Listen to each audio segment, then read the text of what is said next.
Mec, Ouais. vu que le Super Saiyan 3 a les cheveux qui poussent, est-ce que si Nappa se transforme en Super Saiyan 3, il a des cheveux du coup? Hein? Mais qu'est-ce que... T'es qui, toi? Et puis, qu'est-ce que tu fous chez moi? Ah, moi? Oh t'inquiète, je me suis juste perdu, je fais que passer. Ah? Ouais, bah... Vas-y, alors. Mais non, je pense qu'il aura juste une moustache bien vénère.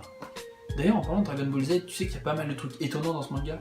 Tiens, par exemple, est-ce que t'avais remarqué que le sang de Piccolo avait subi plusieurs incohérences durant l'animé, en passant de rouge pour le vieux Piccolo à vert puis violet dans l'animé Dragon Ball?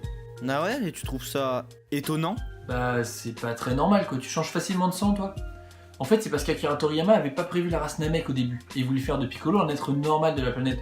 Puisqu'il y avait des animaux, des hommes chelous et des humains de tout type, Piccolo s'intégrait parfaitement dans le décor. Ouais, bah ça c'est juste l'animé qui a merdé dans la coloration quoi, ça arrive souvent. Mais puisqu'on parle de Namek, devine combien de Dragon Ball y a-t-il en tout dans le manga? Vas-y, fais-moi rêver. 35! Enfin 42 si on compte la saga GT. Il y a les Dragon Ball de la Terre, 14, celle de Namek, 28, les Super Dragon Ball, 35, et les Dragon Ball de la saga GT, 42. Bah, ça fait 28. 4 x 7, quoi, non?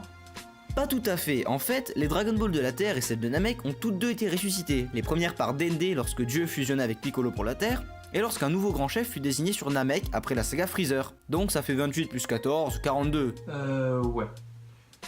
Pas si rare que ça, finalement, les Dragon Ball, hein. Bon, bah moi j'ai mieux. Et ça a aucun rapport. Mieux que 42 boules magiques? Vas-y, je t'attends. Tu savais que ce bon vieux Satan est plus jeune que Sangoku? Eh bim mon gars. Ouais, parce qu'en fait Sangoku est né en 737, il a 42 ans au départ de Dragon Ball Super, qui se passe en 779. Et Satan, lui, est né en 738. Donc il a un an de moins. D'ailleurs, Vegeta est plus vieux que ces deux guignols. Il a 47 ans. Tu m'étonnes qu'il arrive pas à battre Sangoku. Il y a un moment, faut quand même penser à prendre sa retraite. Mais non, les Saiyans vieillissent plus lentement que les humains, donc ils peuvent se battre encore plus longtemps. Ok, t'as du mal avec l'humour, toi. C'est pas drôle aussi. Ok, bon, pour me faire pardonner, tu sais que j'ai déjà expliqué le nom de Krillin. Oui, et... Bah maintenant, je vais t'expliquer pourquoi il a 6 points sur le crâne. Non. Si. En fait, je m'en fous.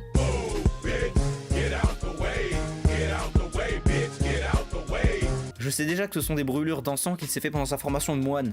Ah, ok. Bah tu savais que le singe de Maître Caillou il s'appelle Bubbles, en référence au singe de Michael Jackson? Michael Jackson avait un singe? Mais comment tu veux que je le sache? Bon, j'avoue que tu m'en apprends une là. T'inquiète, je suis là pour ça. Vas-y, à moi de t'impressionner. Tu avais remarqué qu'aucun des adversaires de Goku n'a de nez avant son stade final?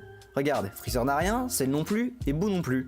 Et là, je vas sûrement me dire... Eh mais Boo il a pas de nez dans son affrontement final contre Sangoku et Vegeta. Tu dis vraiment de la merde.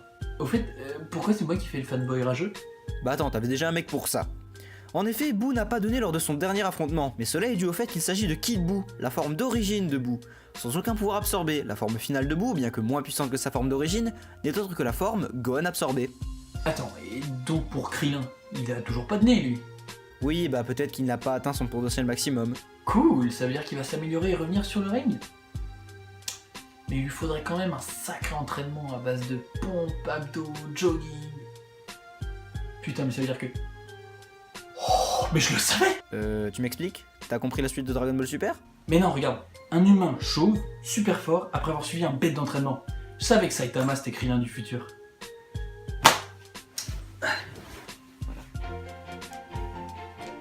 Arrête avec ton obsession pour One Punch Man, c'est cool, mais ça n'a rien à voir avec Dragon Ball. Jack? Jack? Jack? Mais t'es passé où? Ah, pardon, oui, j'étais parti entraîner mon Krillin sur Xenoverse. T'es sérieux?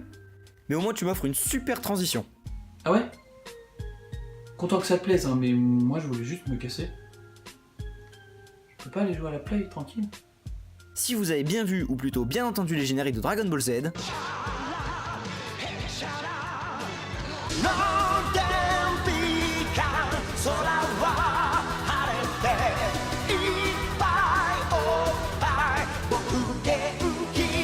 il s'agit du même chanteur, Hironobu Kageyama, qui a écrit et interprété les deux chansons. Ce qu'il faut également savoir, c'est que Kageyama a été également appelé pour interpréter les génériques des jeux Dragon Ball suivants, ceux qui s'affichent à l'écran. Ouais, tu trouves ça intéressant?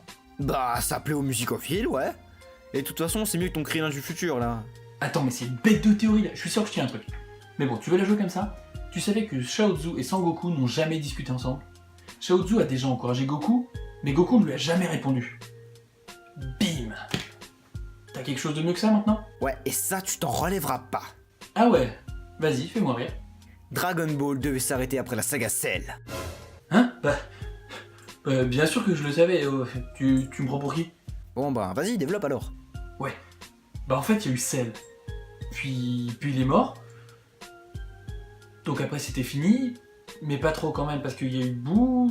Du coup... Ouais, vas-y, tu me saoules, explique.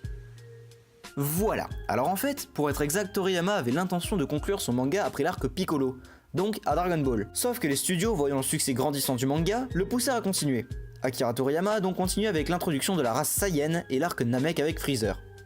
À la fin de celui-ci, ils étaient arrangés pour faire disparaître Goku, sans dire explicitement qu'il était mort. Mais les fans et le studio voulant aller plus loin, par un twist scénaristique, Goku a survécu à l'explosion de Namek et donc revient pour l'arc Cell et Mirai Trunks. En faisant preuve d'intelligence, Akira fait mourir Sangoku et finit l'arc sur un combat épique avec Sangohan, prouvant ainsi que la relève est assurée et que Sangoku n'est plus nécessaire pour sauver la Terre. Ouais, mais il sait que les Dragon Ball peuvent ressusciter. Du coup, Sangoku, il peut revenir. En fait, il est vraiment trop con. Ça va, prends pas trop la confiance non plus. Et puis tu ne peux pas ressusciter 2 fois une personne avec les Dragon Ball. Donc Sangoku est censé être mort pour de bon. Et ces adieux bien marqués étaient censés montrer la fin du manga. Donc Dragon Ball devait bien s'arrêter après Cell. Alors, tu dis quoi maintenant? Bon, ok, celui-là est pas mal, mais j'ai toujours mieux. Et je t'avoue que tu m'obliges à utiliser mon joker. Ma boîte secrète. L'as des as, la crème de la crème. Oui bon ça va, on a compris, arrête le suspense et accouche. Il est écrit supérieur à 9000 sur le circuit imprimé des Google Glass, en référence au légendaire de Vegeta.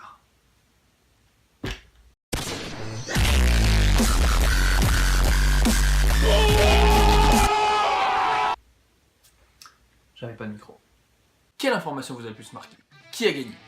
À vous de voter dans les commentaires et pensez à liker et partager si vous voulez un deuxième épisode.